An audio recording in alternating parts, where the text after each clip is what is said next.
इंद्रदेव महाराज ने रामलीला मंचन पर की गई टिप्पणी पर सार्वजनिक रूप से मांगी माफी। नमस्कार, आप देख रहे हैं इंडिया टीवी 7 जनता की ताकत। नजर डालते हैं कुछ खास खबर पर। परिक्रमा मार्ग स्थित साक्षी धाम में क्षत्रिय समाज की एक बैठक आयोजित की गई, जिसमें श्री राधा किशोरी धाम के महंत महामंडलेश्वर स्वामी इंद्रदेव महाराज द्वारा रामलीला मंचन के कुछ पात्रों के बारे में दी गई अमर्यादित टिप्पणी मामले में महाराज श्री द्वारा सार्वजनिक रूप से क्षमा याचना किए जाने के बाद भी कुछ लोगों द्वारा तूल दिए जाने को गलत बताया गया। वक्ताओं का कहना है कि जब स्वामी इंद्रदेव महाराज द्वारा सार्वजनिक रूप से अपने दिए गए बयान पर खेद जताते हुए माफी मांग ली गई है, तो अब इस मामले को तूल देने की कोई आवश्यकता नहीं है।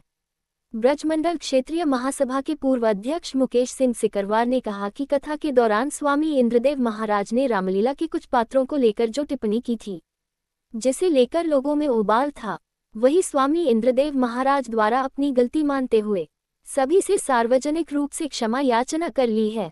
इसके बाद अब किसी भी व्यक्ति या संगठन को इस मामले को तूल नहीं देना चाहिए। रामलीला मंडल के पवन चतुर्वेदी ने कहा कि स्वामी इंद्रदेव द्वारा रामलीला की कलाकारों के प्रति जो टिप्पणी की थी वह गलत थी, लेकिन अब उन्होंने अपनी गलती को स्वीकार करते हुए क्षमा मांगते हुए आगे ऐसा न होने की बात कही है, तो अब इस मामले को अधिक तूल देने के बजाय शांत कर देना चाहिए।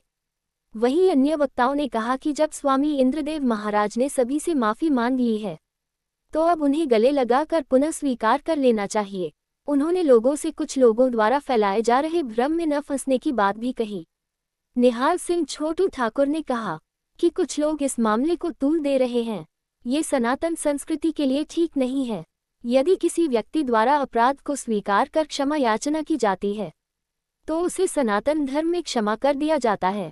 अब जो लोग जिस तरह से इस मामले को बेवजह खींच रहे हैं, इससे उनकी ऊंची मानसिकता का परिचय मिलता है।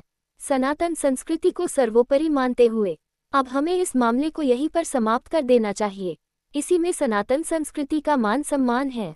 बैठक में मुकेश शिकरवार, पवन देव चतुर्वेदी, रासाचार्य दामोदर स्वामी, निरंजन सिंह, दानवीर सिंह, सूबेदार कर्मयोगी निहाल सिंह, छोटू कन्हैया राजपूत, हवलदार कर्मयोगी सतनाम, ललित कुमार कर्मयोगी, आकाश कर्मयोगी, जितेंद्र कर्मयोगी, अजय देवराज, बिहारी लाल वशिष्ठ, महामंडलेश्वर, सत्यानंद गिरी, मस्तराम, गौतम मस्ता बाबा आदि लोग उपस्थित रहे हैं।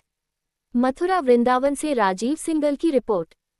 आज बैठक हुई थी, आप उसमें शामिल हुए, क्या कहेंगे? आज हम क्षत्रिय समाज के लोग, सभी समाज के लोग, कल मेरी कई दिन से मैं सुन रहा था, कल इसमें महाराज जी का मेरे पास टेलीफोन गया था। महाराज जी ने कही कि क्षत्रियों का काम होता है माफ़ करने का। तो मैंने कही माफ़ तो क्षत्रियों ने तो अभी आपके साथ कुछ किया नहीं है। ये वीडियो प्रकरण जो कई दिन से चल रहा था, महाराज जी के द्वारा जो कहा गया था सीता जी के और राम जी के बारे में, वो निश्चित रूप से गलत था। हम उनको बिल्कुल ये नहीं कहेंगे कि आपने सही कहा, बिल्कुल गलत था। उसका विरोध हुआ, वो भी गलत, और जो विरोध हुआ है, विरोध का ये परिणाम है कि महाराज जी उसमें बार बार माफ़ी मांग रहे हैं। तो आज इसमें हम सब एकत्रित हुए साक्षी महाराज के आश्रम पर। तो उसमें ये निर्णय लिया गया कि महाराज जी व्यक्तिगत किसी के बारे में कुछ कहा नहीं है। महाराज जी ने कहा है सीता जी के बारे में और राम जी के बारे में। उनसे आप माफ़ी मांगिए, नाक रगड़िए, दंडवत करिए, प्रणाम करिए। ये हमारा वो था, तो वो महाराज जी ने आप सभी के चैनलों के माध्यम से उन्होंने किया। एक हमारा सुझाव और प्रस्ताव था कि महाराज जी अपने पैसे से किसी भी महापुरुष की एक प्रतिमा वृंदावन में किसी भी चौराहे पर लगाएंगे, तो उन्होंने पेश किया है। ये दो था, और उन्होंने सभी से हाथ जोड़ करके सभी समाजों से और राम जी से, सीता जी से प्रणाम किया है, पूजा अर्चना की है, दंडवत किया है। तो देखिए, जो आदमी इंसान जिससे गलती होती है उसे माफ़ करने का काम समाज का होता है, और क्षत्रियों ने हमेशा कुर्बानी दी है। जो गलती करता है उसे दंड भी देता है और माफ़ भी क्षत्रिय करता है। तो आज उनको दरबार में श्री राम जी के, सीता जी के उन्होंने दंडवत प्रणाम करके उन्होंने